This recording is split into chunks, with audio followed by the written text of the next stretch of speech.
Well, welcome once again, and welcome to our online audience. How many students do we have online?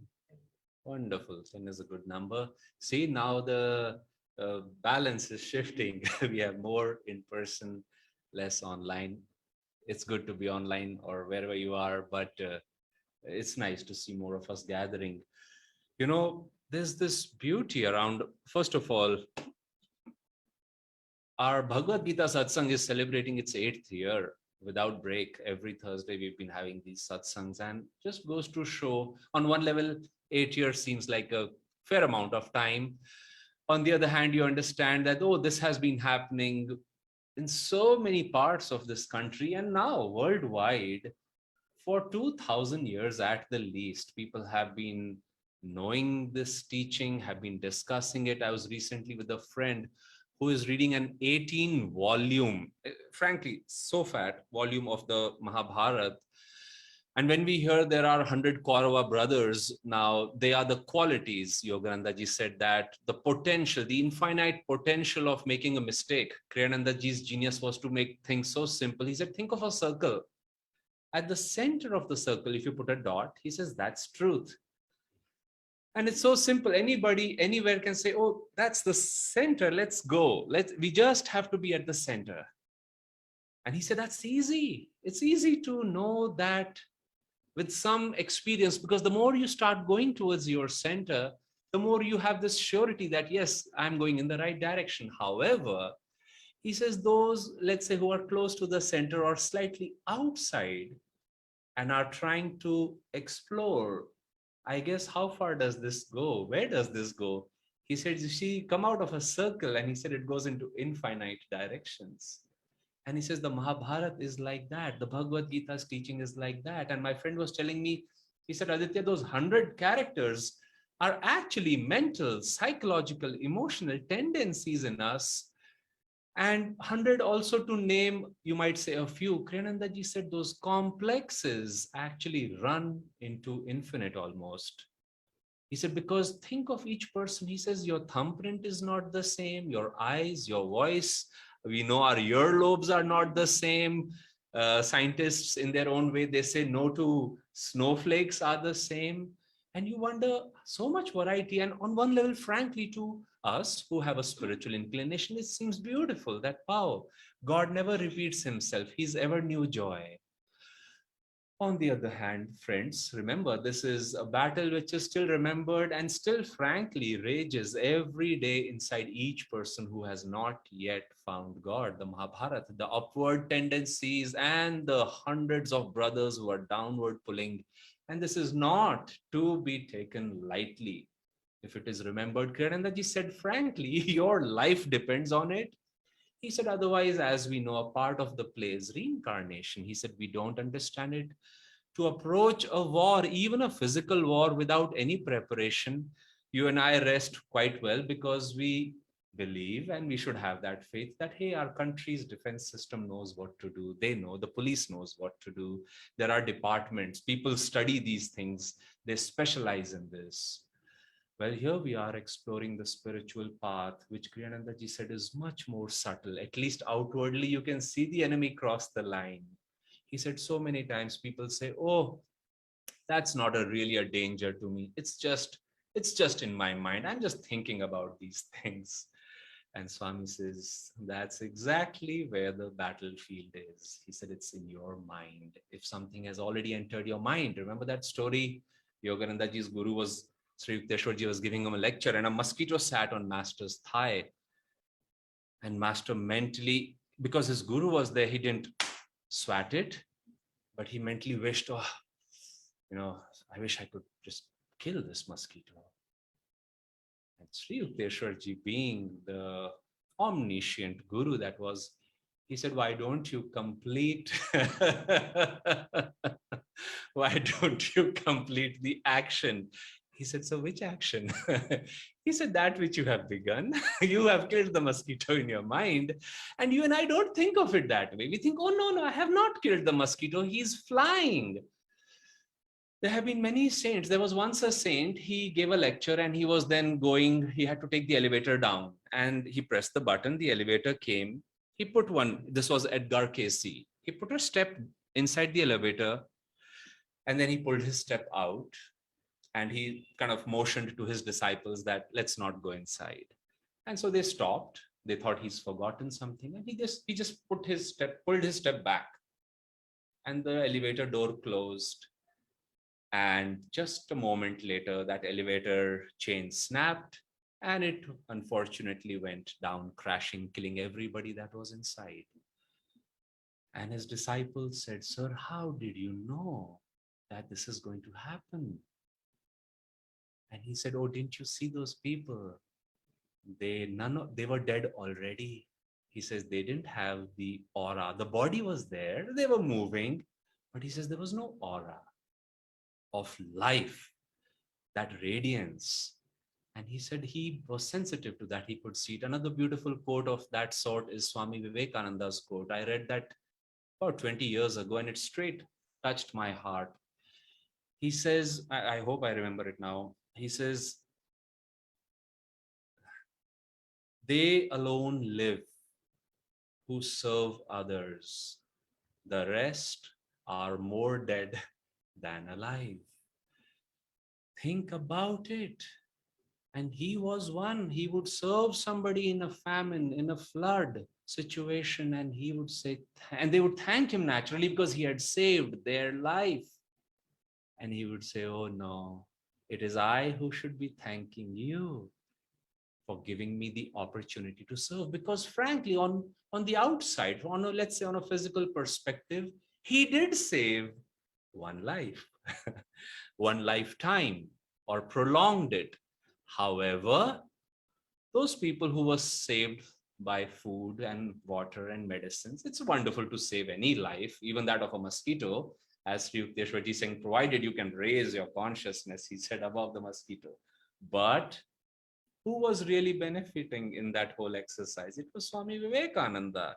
He realized, like Master said, there are millions of incarnations, and I'm burning more and more and more karma. Every person who is dying in my lap, who could die in my lap, is my brother, my sister, my mother.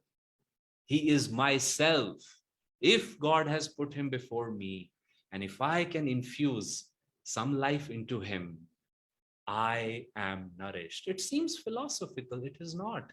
We live in a world which likes to, frankly, today also I was browsing and it said, what is the body weight of this person? What is the height of this person? Well, that's good. But in this book, in the Bhagavad Gita, Kriyanandaji said, first of all, and I'll read those lines soon. He says, you have those hundreds of, unfortunately, you might say, unfortunately, because we experience them, the negative tendencies. He said, but remember, every once in a while, those positive tendencies also come. And actually, as we meditate, as we stay in satsang, as we read the scriptures, as we introspect, we do become more saintly and we are hardly touched. It's like where there is light, how can darkness come? On the other hand, Kriyanandaji used to say, all these qualities are within you. He said, you see a person.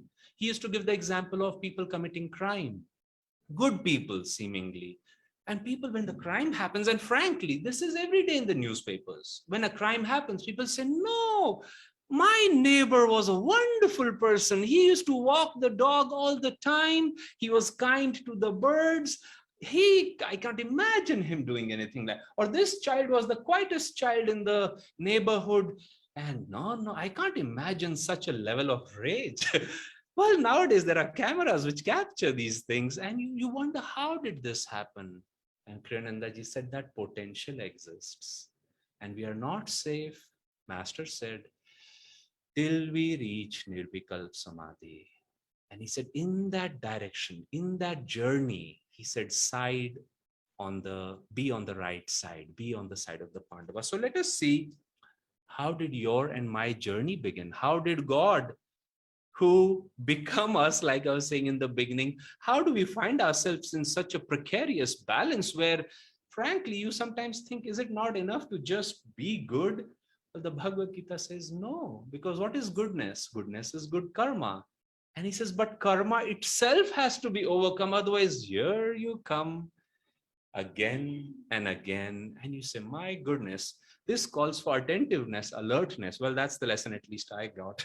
Each time, especially today, I was reading this, I said, oh, you have to be more aware. You can't just float in this battle. You can't float in any battle. This is chapter 6, why cousins, why enemies. I'll just read the relevant few paragraphs.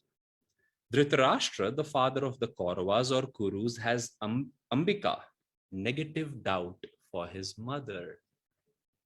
He is born blind as one is spiritually when his understanding comes to him only through the senses. Does it not happen? People say, I'll believe it when I see it. Well, that seems like a mark of intelligence, a mark of being very rational, but you can only see as much as your eyes can show you. Like those neighbors, they saw, but they didn't see. And the mind does not realize these subtle aspects. We see ourselves and you say, wait a minute, everybody tells me I'm quite okay. Well, how good is everybody? What are their parameters? How good is your parameter for yourself? Pandu, the father of the 5 Pandavas, is born of Ambalika, co-wife with Ambika, who represents the positive discriminating faculty. These, the 2 wives of Vichitrabirya, the divine ego or sense of divine individuality, that which God has become right now is in each one of us. We say, I'm Aditya, I'm Soumya, I'm Pradnya. So God has uniquely in this journey reached this point. So it says these 2 wives are the balancing opposites to one another.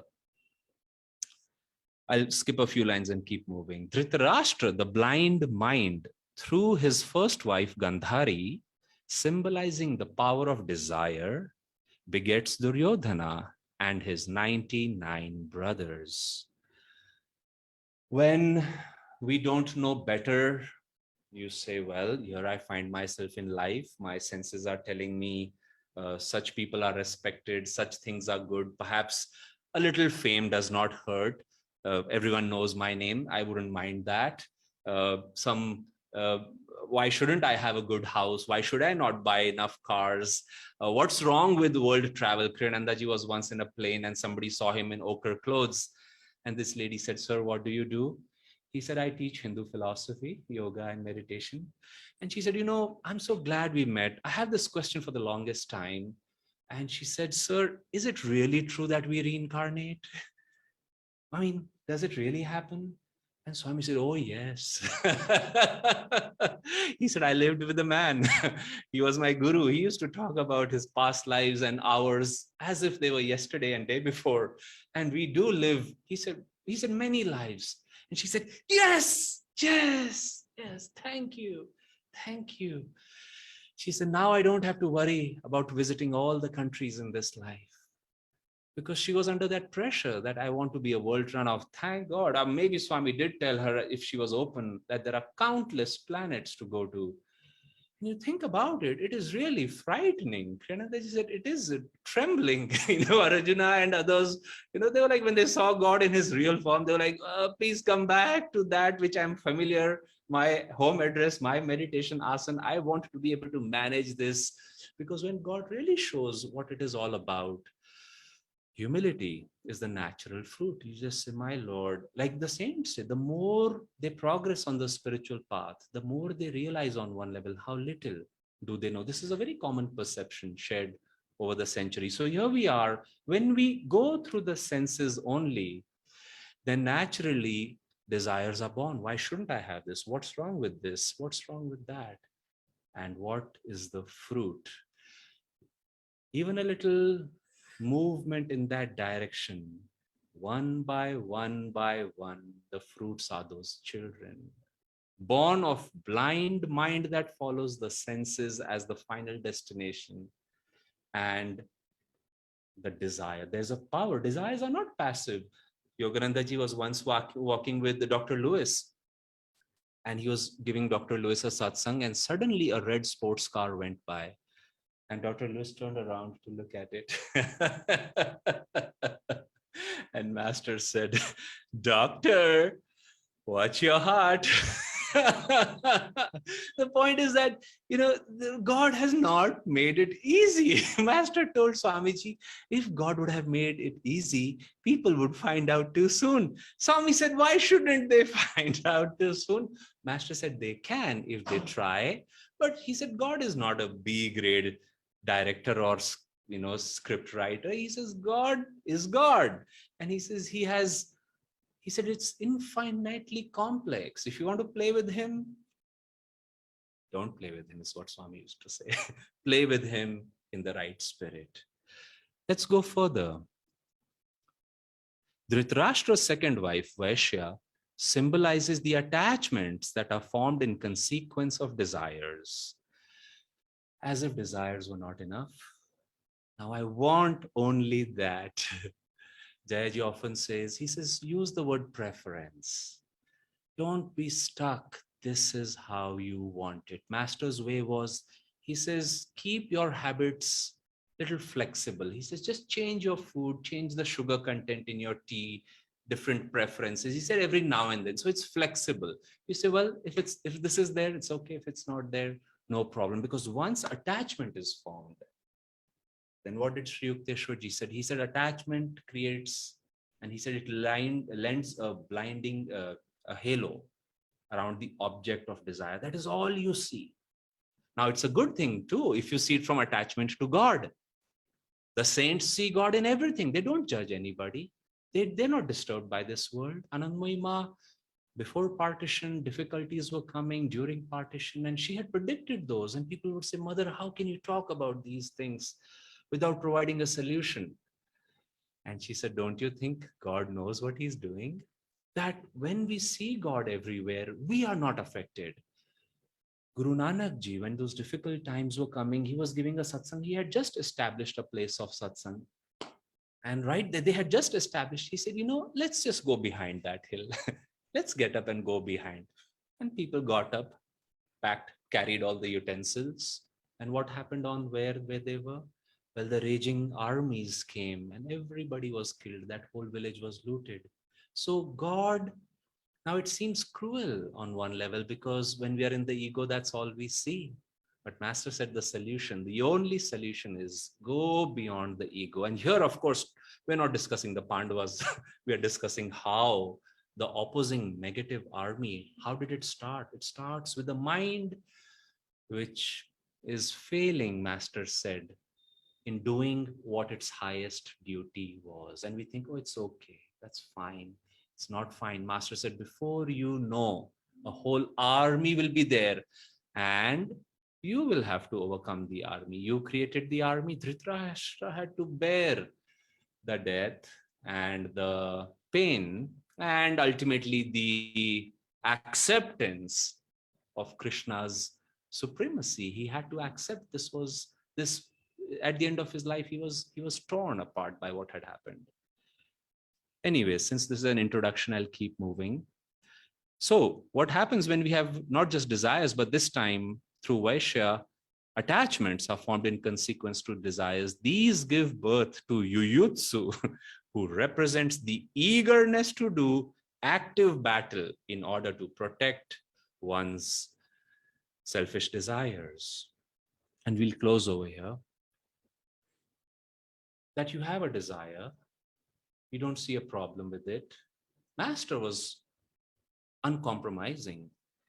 He said, let us say you desire cigarettes or an ice cream cone. He said, you will have to reincarnate. Krishnandaji's eyes fell out. He said, sir, reincarnate for an ice cream cone? Master said, of course, you don't get it in heaven. It's a physical thing. You want it here, you will have to come back here. Kriyanandaji that night couldn't sleep. He said, I didn't want to come back for an ice. He liked good food. So he said, I don't want to come back for an ice cream cone. So next day he saw Master out and he said, sir, you must help me. And Master said, what happened? He said, sir, I'm attached to good food. I've been brought up, he said, with good food and I have a liking for it. Now, this is the genius of Master's teachings. Master said, oh, don't worry about those little things. When ecstasy comes, everything goes. The point being, if these scary 100 and innumerable, actually it's innumerable, qualities are rising or have the potential to surprise us within us, how do we overcome? One by one? No, you can't do this. What does it say in the Mahabharata? Bhim got enraged and he picked up a tree and he threw it on some and he said 5 Kaurava brothers were dead, 10 Kaurava brothers were killed. The point being, if we have negative tendencies, the potential for that, we have the positive ones in our heart also. Bhim, Yogananda ji said, represents the heart chakra. I won't go in that detail. But when you say, no, today I'm going to meditate. Well, what is the fruit after 2 hours? It's bliss. Bliss is coming at the spiritual eye. This is where we feel bliss. This is where we feel joy. You're beyond breath. You're beyond thoughts. You stay happy sometimes for days altogether in that bliss. And Master was telling Swami, yes, I was making the point that any physical desire will bring you back. However, if you make ecstasy your supreme and ultimately only goal, because see, ecstasy is, or bliss is where everything has come from. God has become everything. So if you experience bliss, it's like the master key, perfect discrimination, which is the other side of the blind mind. It comes from bliss, it says in the Bhagavad Gita. So if we can be in joy, whether it is through chanting, through meditation, through satsang, through reading the scriptures, through, because we're talking of Dhritarashtra, introspection on such a level where you say, you know, I've had those moments. I said, oh, Aditya, see, now you know yourself.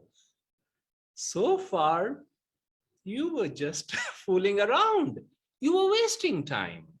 Now you sat and introspected, and here are the pure motives you had. And once you are clear about it, that level of discrimination also brings freedom. It brings bliss. It is, again, like that mosquito. You may say, oh, how can just deep introspection over a cup of coffee bring so much bliss? Well, it does. It's like that mosquito who was dying in Master's mind, was dead actually in Master's mind, Sri Yukteswarji said. Similarly, if on a causal level, in a mental level, if we discover, oh my goodness, now I see what is this all about. Now I see why I should meditate. Now I see why I should regularly read the scriptures. Then suddenly, like Kriyananda ji used to say, a cave could be in darkness for thousands of years, but you lit a matchstick and suddenly the darkness has gone as if it was never there. Time itself, which we of course read here, I started the satsang by saying this happened thousands of years ago and has been discussed ever since. It is real from our point of view. However, Kriyananda ji said, he said, when you find God, he said, you will realize there is only present tense. He said, in God consciousness, there is no past tense and there is no future. Everything in God is happening now. And let's take a simple example of that. I think anybody who's meditated a few weeks or months has this experience. And you say, oh my goodness, I thought we just sat for meditation and 45 minutes went by or 3 hours. I remember when I had just learned Hong, so I sat for the Christmas meditation. I said, 8 hours went by. Because the next thing I heard, I had closed my eyes, and next thing I heard was Kriyananda ji had come and he wanted to greet everybody. And I said, 8 hours went by. So on one level, we have our little like sleep. You go to sleep, you wake up, and you say, my goodness, 8 hours went by. And there's this, God has hidden in blind sight, in plain sight, sorry. He has hidden it in plain sight, but it requires, I repeat, a discriminating mind. Because again, Master didn't mince words. He says the very mind which you're trying to come out, you're using the mind as a guide. He said, but remember, the mind itself is part of the delusion right now. So he said, your mind has to be supported with calmness, with grace, he says. Every now and then intuition will come. And frankly, I have seen often these things come in a special place or in the presence of a special person or in the presence of a scripture. There is power over there. And so suddenly you touch that and you say, this is making sense. I want to stay in this state of consciousness. When I lose it, the battle is raging very wildly and it doesn't make sense, which is why Dhritarashtra master used to say, he said, you and I are always in a psychological battle. And he said, but at the end of the day, master said, take a few minutes and introspect. How was the day? Like Dhritarashtra used to ask Sanjay, the introspecting mind, what did they do today? What happened today? How did they fare? And because that paves the way for a better tomorrow for us. And you build that just a few times and you say, no, I was better off when I meditated today, when I chanted, when I attended satsang, when I introspected, not those 10, 12 hours when I was forgetful of God and actually emotional and all those things. And you say, wait a minute, tomorrow I want to increase that a little bit more, a little bit more. And master said there is magnetism to the positive and the negative qualities. He says where you spend more, not so much time, even though time of course ultimately is of essence, but where your interest is, where your heart is in the beginning, where your intention is, he said you start magnetizing that aspect of your life.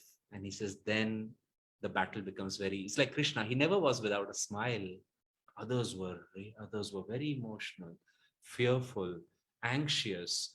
The Kauravas, actually, if you read many times, it says they started the battle and fainted. He fainted. He was taken away by his charity. He fainted because the battle becomes intense. And after a point, people faint. Whether in the heart or physically, we faint. It's too much. I can't handle this. Whereas if you just do little bit, master is saying, then you realize it's not so hard. It's not as difficult. The army of Kauravas is bigger. But he said, you have Krishna. Stay close to that. In that circle, again and again and again. And it's not confining like I was talking about the cloisters. To go at the heart of the center, Swami says, is to become the universe. Is to become the universe. It is a line from the Krishna's Bhagavad Gita. He says to become the universe. And he says to come out of that center is to desire more and more things in the universe. I want this. The other day, somebody asked me, we were in a mall, would you like this? I said, and they asked me 2-3 times for different things. I said, if you're going to get me these things, first get me a house as big as this mall. Because if I have to start getting all these things at this rate, I said, I need a house which is as big as the mall. The point is, I said, I was just appreciating things because they are good. Doesn't mean I need to buy them or I need to take them. I need to possess them. The more important thing for a yogi is to become one with them, is to become one with everything, like Anand Mahima. She said, no, I am in God. Somebody spoke of a challenge that was coming her way. And Ma said, she said, some people are trying to hurt you. And she said, let them come. But we'll see. She was in those people. Master, the saints are, they walk like free children in this world because there is no desire inside. See, what happens with desire is this fear of losing it. There's attachment. And when the test comes, it becomes stronger. No, not this toy. This is my favorite stuffed toy. No, and you start crying. Little children are so expressive. Well, grown-ups do it too. Divine Mother, don't take this. No, anything but this. Well, that's the one thing I want, Aditya. You have been attached to that. You're attached. And Divine Mother's love is expressed when she takes those things away. Whereas she wants to free us. But we should have the discriminating mind to say, oh, Mother, you're like a good doctor. You're curing me. Thank you. You are the only true mother. Many earthly mothers can still have attachments and instill attachments. But Divine Mother, Master said she mercilessly broke his frame again and again and again. He said, my bones were broken. He says, till I realized, oh, Mother, all that you have broken is actually my delusion. My false understanding that nothing in this world of appearances is worth keeping. He said, life is too short. He said, help me become these things. And then Divine Mother was on his side and she blessed him. So let's take a moment to introspect these qualities within ourselves, the upward moving tendencies of joy, calmness, devotion, deep desire for oneness with God, oneness with the center of everything. On the other hand, the pitfalls of any limited desire. And let us pray to God and Gurus that through these deep teachings, through the qualities of Dhritarashtra, Gandhari, many others, may we learn to be on the right side for our spiritual welfare and for the welfare of our brothers and sisters. Om Shanti, Shanti, Shanti.